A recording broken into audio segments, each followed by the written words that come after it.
How is it going, guys? Mike Sagum here and welcome to the third episode of Luthier for Noobs.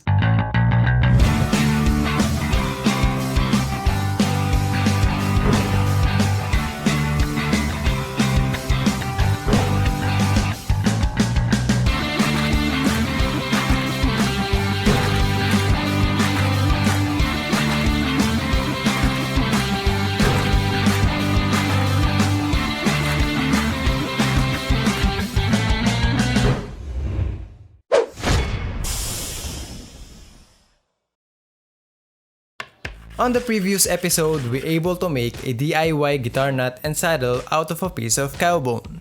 We also managed to install them on the guitar. But still, it needs a proper adjustment to make it playable. As you can see here, the string action is really high. So for today's video, I'm gonna show you how to set up your acoustic guitar. Acoustic guitar action refers to the height between the strings and the fretboard. Generally, a guitar string height is measured at the 12th fret. This is the midpoint reference to tell how high the strings actually are. The right action for your guitar depends on your playing style. If you have an aggressive playing style, you would likely prefer a higher action so you can hit the strings as hard as you want without making fret buzz. If you have a light playing style like fingerstyle, low action will probably suit for you as it will make the guitar feel easier to play. Generally, there are 3 points of adjustment to set the action on your acoustic guitar: the truss rod, the nut, and the saddle. Let's start with the truss rod.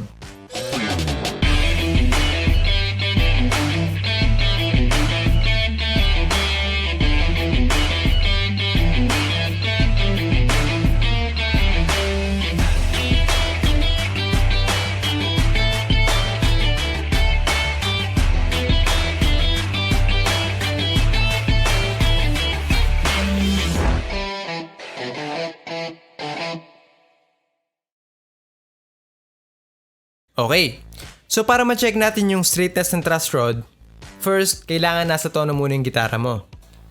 Place your index finger on the 1st fret of the 6th string, then press the 14th fret or the 15th fret and check the gap here in the middle.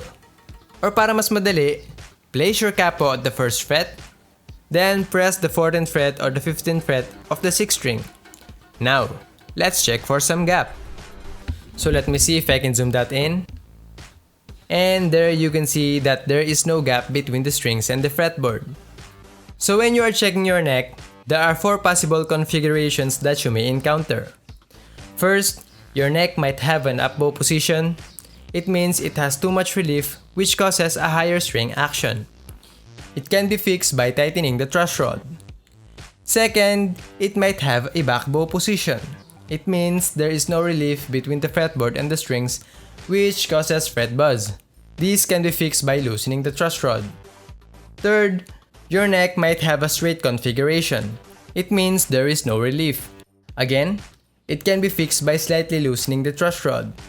And finally, your neck might have a neutral position.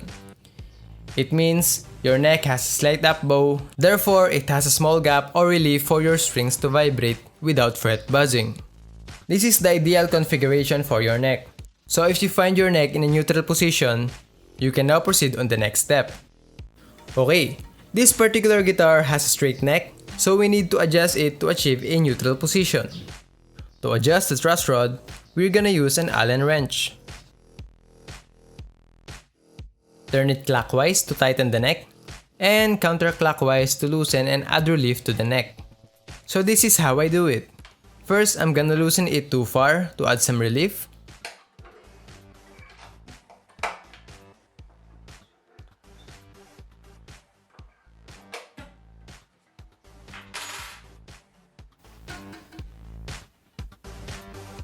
And from there, I start to tighten the truss rod so that our last turn would be firm. Basically, that's the rule of thumb. Kailangan yung last na ikot pahigpit. Kasi may chance pa rin na mag-move yung neck kapag yung huling ikot natin paluwag. So it is important that your last turn must be a clockwise turn. So i-adjust lang natin ng paunti-unti hanggang sa ma-achieve natin yung desired amount of relief. So ayan, that pretty much okay for me. Okay, Now that we have adjusted the neck, we proceed on the next step.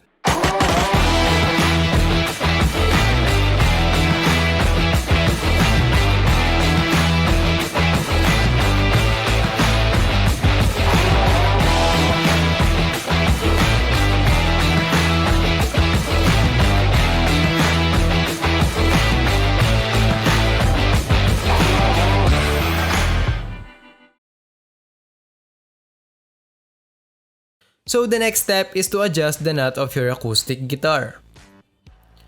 As you can see here, the clearance between the strings and the fretboard is too high. We can reduce the height by filing the slots with some files, or in my case, I'm gonna use a DIY file which I made in the previous episode. So I'm gonna start off by putting some tape for safety. Then I place the capo on the 3rd fret and check the gap between the strings and the fretboard. So we see too much gap here, so by using the file, I'm gonna start filing to deepen the slots like so.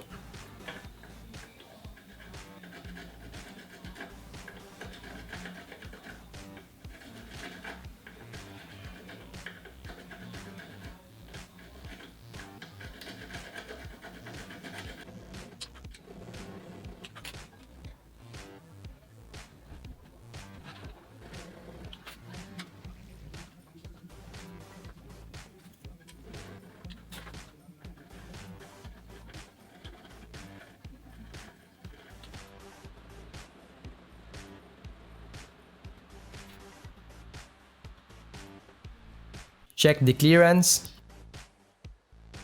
This clearance should be adjusted to the approximate thickness of an average index card. Now, we proceed on deepening the rest of the slots.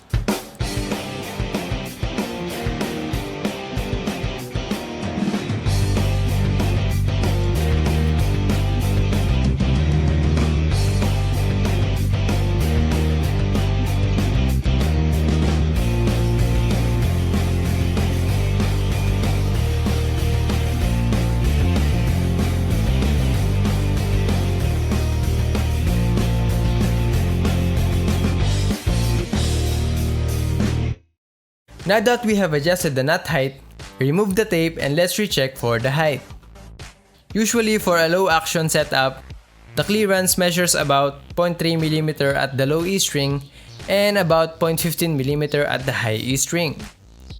Now, let's move on to the last point of adjustment, the saddle.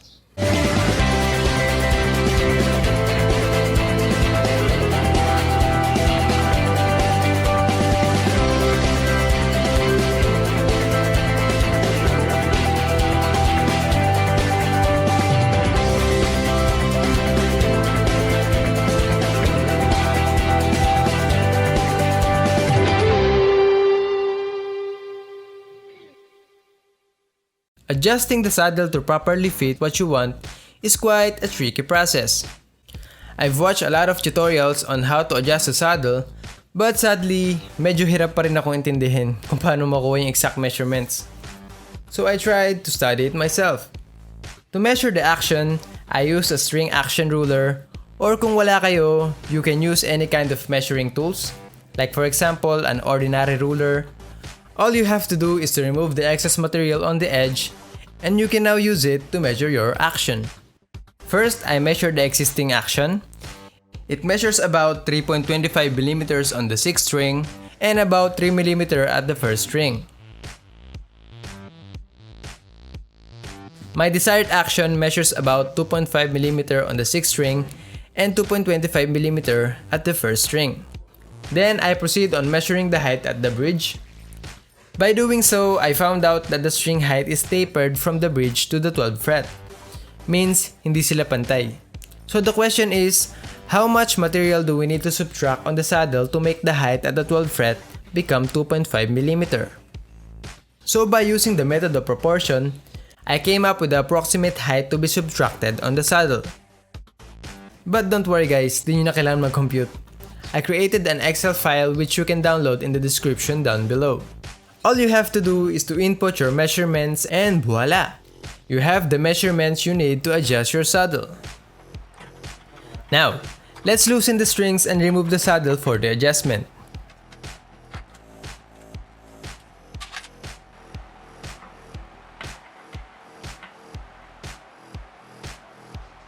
Mark the measurements on your saddle using a pencil.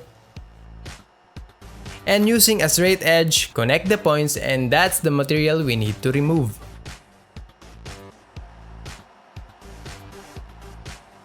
Using the pencil mark as a reference, sand the saddle using a 200 grit sandpaper.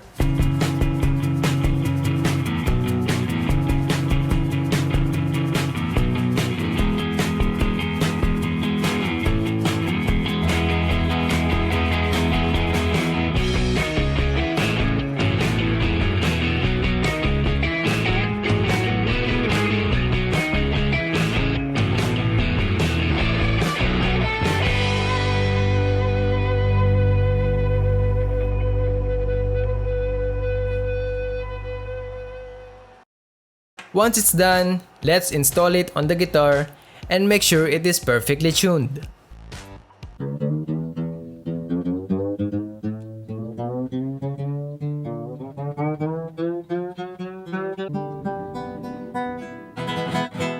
Let's check again on the final action. And yeah, it looks like we successfully achieved the desired action. Now let's check for the individual fret to see if there's a fret buzz.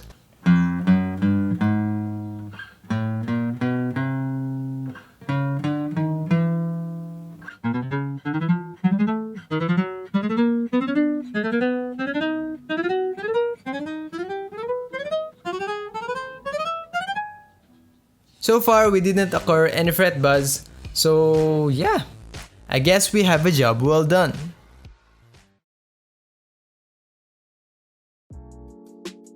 Before I end this video, I want to give a shoutouts to Jan Veneracion, Liam Velasco, John Justin Marquez, Christian Paul Gabitan, Paul Eugene Belostrino, Rini Jane, Ian Ray Delica, Dariel Mendoza, Marco Gonzalez, and Delenier Dakiwag.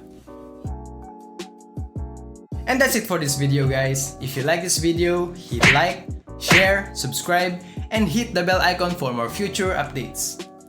Keep safe everyone, and I will see you guys next time on my next video. Peace.